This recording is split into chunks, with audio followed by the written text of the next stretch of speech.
Welcome, this is Alex, and as you well know, the most important decision you'll make in Monster Hunter Rise isn't which weapon you choose to wield, what armor synergies you combine, or which meta combo you spam over and over. Obviously, it's which fluffy companion you take with you to help rip up some dinosaurs. For real though, the inner workings of the Palico system can go easily undissected, and for hunters primarily playing solo, these companions can help out more in a fight than you might initially assume, if you build them outright. In Rise, there are 5 Palico classes labeled as support types, being Healer, Assist, Fight, Bombardier, and Gathering. These support type classes will affect their level 1 and their level 20 abilities that they can use in battle. First, looking at the Healer, it starts with Herbaceous Healing, which places down a potted plant that turns into a healing AoE after it's been struck. This will even re-sprout and can be used again.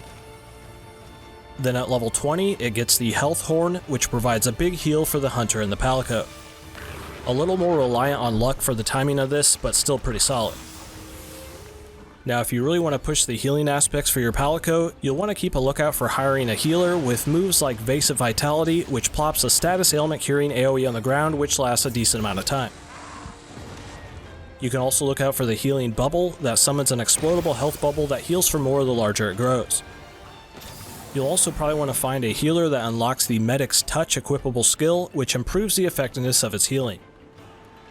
That's the Healer, a really great support type choice that can let you focus more on attacking and less on popping curatives.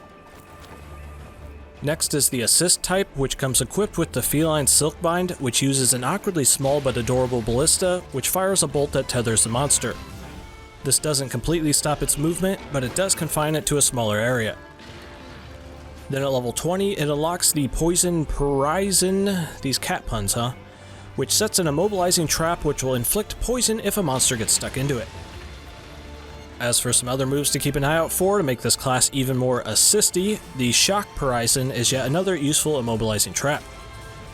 Then there is Sumyon Endemic Life, which draws nearby endemic life to help further power up the hunter.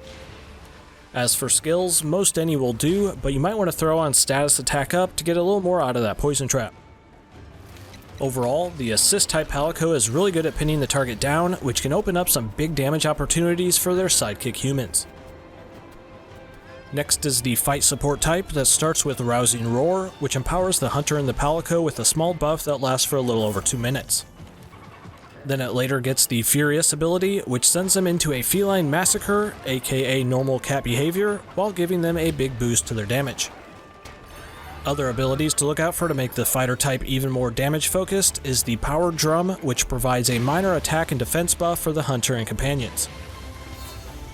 Then there is the Fleetfoot Feet, which draws the attention of the monster and counterattacks the next attack. For skills, you'll want to be focusing on damage, so look out for Critical Up, Attack Up, and Knockout King, which helps to stun and tire the monster. The Fight type is best for hunters who want a little more hands-off and less obtrusive Palico abilities, while still providing passive damage and helpful buffs. Next is the Bombardier, which has the Feline Wyvern Blast, which launches a shell that lodges into the monster. This will trigger an explosion each time you attack the area the shell is in, pretty similar to the light bowgun's detonatable Wyvern Blast. Then at level 20, it gains the Giga Barrel Bombay, which sends the Palico straight into the monster, comically exploding everything in sight. Rip cat. Other good explodey focused abilities for this class are the Anti-Monster Mine, which places a ground charge that detonates when a monster comes in contact with it. Then there is the Flash Bombay, which sends a mini missile at the target which stuns them. As for skills, anything works really, but you might want to throw on Ranged Attack Up or Attack Up, and Knockout King to hopefully get more stuns. The Bombardier is perfect. I've spent too much time with Palicos these last 2 days. Perfect for hunters who want tons of explosions and like the satisfaction of aiming attacks and detonating the shells this class lodges onto the monsters. Last is the Gathering type, which comes with Endemic Life Barrage, which also uses a mini ballista, I gotta get me one of those, to fire an explosive status inflicting creature at the target. This varies depending on which type the Palico happens to load up. Then it gains the Pilfer ability, which chucks a huge gnarly boomerang at the target which can steal materials from them. You might want to also look out for Go Fight Win, which is a great ability for those especially with stamina-hungry weapons like the bow or the dual blades, since this provides a buff that reduces stamina loss. For skills, most any will work, but you may want to put on status attack up to ensure that the endemic life barrage is inflicting those status ailments. Overall, the Gathering Palico is another more hands-off style of support that can help you come out of hunts with a bit more of those precious monster parts. And those were all of the Palico support types, and if you want to try to focus on building out specifically just one of these types, you can set the Buddy Scout to seek out just one style. If you really want to double down on all these cat shenanigans, you can run a 2 Palico build, or if you want to completely avoid everything I just explained, you can equip 2 Palamutes instead, or just no buddies at all. Now, if you found anything in this breakdown to be valuable information, or just happen to enjoy me going all in on a system that could easily be dismissed, make sure to let me know it. As always, this has been Alex, you've been on Boomstick Gaming, and thanks for watching.